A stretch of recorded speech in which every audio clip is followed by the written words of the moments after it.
What is up, guys? Technicals here. Today, coming at you with something a little bit different. I am effectively getting out of GPU mining, and I'm here to tell you why. I'm the Technicals. Let's get into it. The Technicals. Very quick recap. When I started my GPU mining journey a little bit over a year ago, I got caught up in the hype. I was not in cryptocurrency. We've gone through this in many other videos. I had no experience with cryptocurrency mining, and I sort of bought into the hype. I saw everything going up. I saw the returns up and up and up. So I kept accumulating hardware. I thought it was just the greatest thing in the world. Yeah, it's the story that's been told 1,000 times with a million different people, overpaying for this or that, or just going too hard. I got caught up in it. Not ashamed to admit it, because it's a learning experience. Everything is. And so as we got into the middle part of 2018, the returns went virtually non-existent. More ASICs hit the network, and profits just weren't there. Now, during this time, many people were getting out of GPU mining completely. I wasn't one of them, because I could float the electricity cost. I liked tinkering with it. I thought it was cool. The hobbyist aspect of mining was still very strong with me. However, over the past, say, 3 or 4 months, that started to wane a little bit, and the amount of time taken to deal with the rigs and mining in general started to become much bigger of a burden. Now, it's not the maintenance of the rigs themselves. That in itself doesn't take that much time. It still takes time, and it's still a pain in the ass when you have to go and service a rig or take one apart and put it back together or change a fan or something like that. But I sort of like that aspect. I don't know if you've seen all the Lego sets up here. I like to build stuff. In the channel trailer, I say, but I do like to learn, and I really like to build stuff. I like to build things. I like tinkering with stuff. So that's not as big of a concern. The bigger concern is the strategizing. So it's funny, guys. I was shooting this video last week. I was making some changes in the farm. I thought it would be funny to put out a video saying, I quit. I'm tearing everything down. I'm quitting GPU mining, and put it up on the channel and then troll you halfway through. If you'd like to watch the full video, link to it is in the description below. I'm putting it over on my vlog channel, The Technicals 2, if you'd like to watch it in its entirety. Then something interesting happened. While I was messing around in the farm, one of the rigs went down. I couldn't figure out why, what was going on there. I think it was like the motherboard didn't like that it had been swapped with other parts, something along those lines. Then I saw the news about the AMD cards coming out, and they're, capable maybe of going 100 to 120 megahash per second on Ethereum. And then there was something else to do with the rigs. It was just a compounding cascade of events that day that sort of prompted me to take another look at my situation, evaluate what kind of time that I'm having, and really consider that the amount of time that it was taking was getting to be too much. So it's funny that the video was going to be a joke, a troll video that I'm quitting GPU mining, and then halfway through saying, I'm not quitting GPU mining, I'm just redoing my rigs here, and then now I'm pretty much quitting GPU mining, but not all the way. Now, I would just love to toot my own horn and say I was among the first to say that GPU mining would become more of a speculative game, and it's turned out to be true. GPU mining is definitely a speculative game right now. Not many people are mining Ethereum or Zcash or any of the other large cap coins in a standard model where they're selling out a portion of it to fund operations. You just don't see that right now. The returns aren't there. ASICs have dominated the networks, and that's why I firmly believe that the model of building a GPU mining farm as a business at any scale smaller than many thousands of cards is just not viable. It just does not work, and that's why you don't see it. Sure, large GPU mining farms exist. Take a look at Bitsby Trippin's farm. As last I checked, it was currently off. And I'm not sure what he's going to do or what he plans to do when the next gen of hardware comes out. I feel for the guy because he's so nice and he's so knowledgeable and so community driven. You just don't see these types of farms at the scale that we're dealing with, or that I'm certainly at, long term. It's not a viable model, because you have to keep getting new hardware, and with much more powerful hardware out there, you're probably not going to break even unless you have some insider information, or unless you're speculative mining. Now, speculative mining could earn you quite a lot of coins, quite a lot of money, because if you have good information, if you have a good coin to mine when it first comes out, you're going to be able to mine while the difficulty's low, accumulate a large bag of coins, and then ideally when it goes up in value, because it's a good project, you're going to be able to sell and make quite a bit of coin, either US dollars or euros or just Bitcoin if that's what you're after. The big hindrance, though, is finding those projects, and that's a no-brainer. Of course it takes, it's hard to find good projects because It takes nothing to put out a new cryptocurrency project. There's no skin in the game for anyone launching a new project. All they're putting in is time, and if it fails, then they can just close up shop and they're on to the next thing, leaving bag holders, losing out on their money and whatnot. There's no barrier to it, and so new projects are coming out. They're a dime a dozen. Finding a good project, a diamond in the rough, is very, very difficult, and that requires, of course, time. You have to do your own research. It's something we've heard time and time again. When it comes to doing that research, though, that takes a great deal of time. There's something that I've been preaching nonstop for the past few months, and it's sort of a mantra that I go by, is that everybody should be billing their time. I know a lot of people disagree with me on this. Stop and smell the roses. Take things as they come. Be patient. Oh my God, that's a curse word to me. I simply do not agree with that. Time is a very precious resource, and I think some of those things that people say about patience are really to make themselves feel better so they don't feel rushed. I just simply do not subscribe to it, and I will not ever, unless through some traumatic event. It's a precious resource. You're not getting any more of it. And the time that you have here is the same 24 hours that Jeff Bezos gets and the bum on the street. How you utilize that time makes all the difference in terms of your success and your future. When I started talking about GPU mining becoming a more speculative game, I never really considered that element of it, that it would require a lot of time doing research on projects, keeping track of everything, and just generally paying attention. Now, of course, you should be paying attention, technicals. That's what this is all about. You can't just turn a blind eye and expect to make big profits. I agree with that. I can't expect to not pay attention.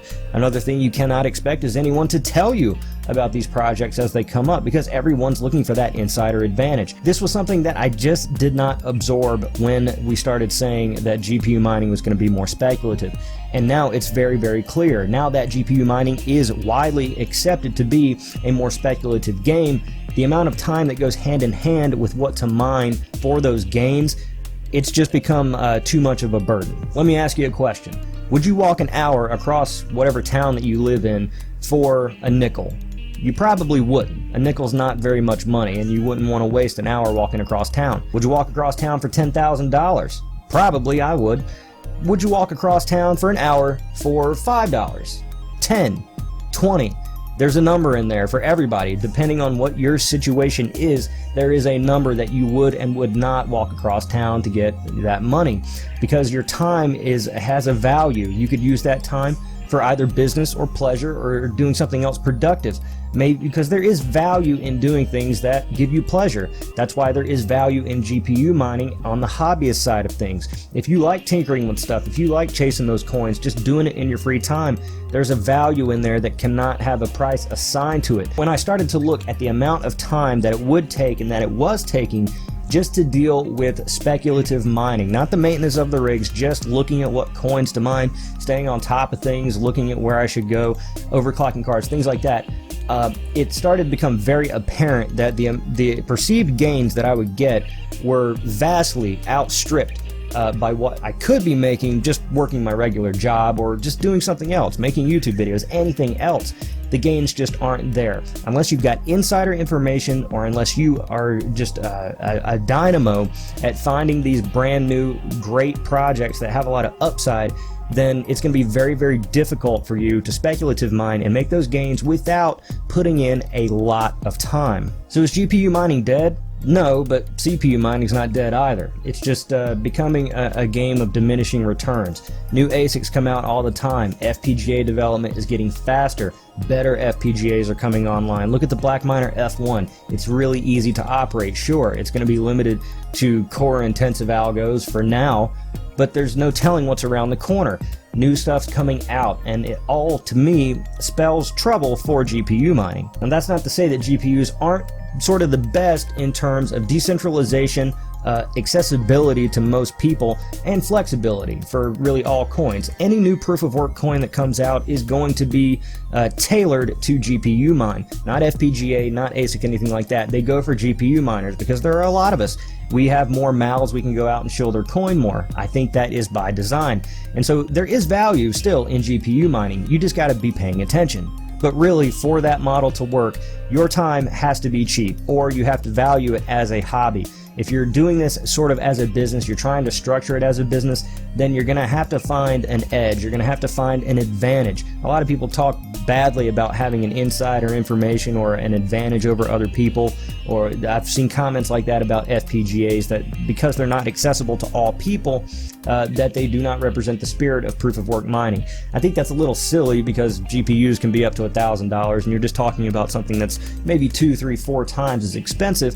But it is still accessible. If you want to talk about the bit streams not being accessible to people, then you've got a point there. However, there are still outlets that are publishing bit streams, and you can't say that there isn't something similar to the ETH largement pill out there that's not getting 500 mega hash on ETH per 1080 Ti. We just don't know. It could be out there, probably not based on the math. But the same sort of rules apply. You could have sort of dark hardware or software for GPUs that's not publicly available. You need that insider information. You need that edge against and over other people. Again, miners, we're inherently enemies. We don't want more miners on the network. You don't want your buddy to mine. He's going to increase the difficulty. He's going to take your share of the block reward. Why would you want more people mining? So what are my plans moving forward? I am keeping a few rigs, 1080 Ti's, 1070 Ti's, and that is it. No AMD, no low tier stuff. It still works fine. I'm selling it off on Twitter. I prefer to just sell it all at once. What I'm doing is I'm taking the proceeds from sale, I'm putting it all in its own dedicated Bitcoin wallet, and I'm putting it on vault number 6. What I'm going to do is I'm just going to keep it there, and then ideally, in my wishful thinking, lofty, rosy colored glasses world, when Bitcoin triples in value, then I will get essentially what I paid for the cards in USD equivalent. That meaning that I'll get back what I paid for the cards plus anything that I was able to mine on the cards in the meantime. Now that's making an assumption that cryptocurrency will triple in value, although I think if you ask most people, will Bitcoin return to $9,000 or $10,000 within the next X years? I mean, I don't have a time horizon. I can sit on it as long as it takes. I think most people would be confident in that, and so I'm cool with that. I'm cool sitting on Bitcoin for however long it takes for it to get to $9,000 or $10,000, and then I'll sell it back into fiat, and then I'll just consider everything else to be gravy, everything else that I mined. Now, that's taking a risk, that's taking a gamble, but you're in cryptocurrency, so you should be used to that. I won't be looking at any new hardware unless something really crazy comes out, or if I get some sort of insider advantage. If I'm offered a piece of hardware for ridiculously cheap in order to review it, yeah, I'll probably get it. Why wouldn't I? You would too. And so I'll take that and perhaps mine on it, and maybe I'll even sell it. When I look at the future and I look at proof of work mining, and I see the shifts and the changes, and I see institutional money, and I see the mainstream, the media, everybody taking a look at cryptocurrency now, and I look at GPU mining and speculative mining, small place in this ecosystem, I don't see a competitive edge. I don't see the amount of upside that I see in other places. I don't see it being worth my time. Now this pisses a lot of people off because you don't want to hear these types of things. Because you're in GPU mining, you don't want to see or hear somebody else who's getting out and saying these things that they consider to be true, because you don't want to believe that. You don't want to think that. You think it's wrong. You think you shouldn't talk about it because it might encourage other people to sell, and that would bring the ecosystem down. I think if you're in that camp where you maintain that GPU mining still has a bright future, that I'm an idiot for selling out, then you should be laughing and applauding right now that I'm lowering the network difficulty, that I'm getting out, and it leaves more cut of the pie for you. Either that or people just like leaving negative comments on YouTube to make themselves feel better. I think it's probably that. So I'd love to know what you guys think. If you plan on unsubscribing because I don't have a farm anymore, because it's become sort of clear that in order to be a cryptocurrency mining YouTube channel, you don't actually need GPUs or rigs. All you have to do is talk about them, and that's it. That you can make just as good content that way. So if that's the case, then I may as well sell off the GPUs, not have to worry about anything, not have to worry about the farm burning down, or a Molex connector burning out and taking everything down, or a card overheating, or something going wrong on any other end, or missing out on gains because of some speculative coin that, oh well, I would have known about it if I had been spending 5 hours a day looking at what new coins are coming out. I don't have to worry about that. It's very freeing. It's a lot of relief. If you'd like to hate on me in person, please consider following me on Twitter. I'm at The Technicals. You can also come into our Discord. Just type discord.thetechnicals.io into your browser. It takes you straight into our Discord, or click the link in the description below. I'm The Technicals. See you next time.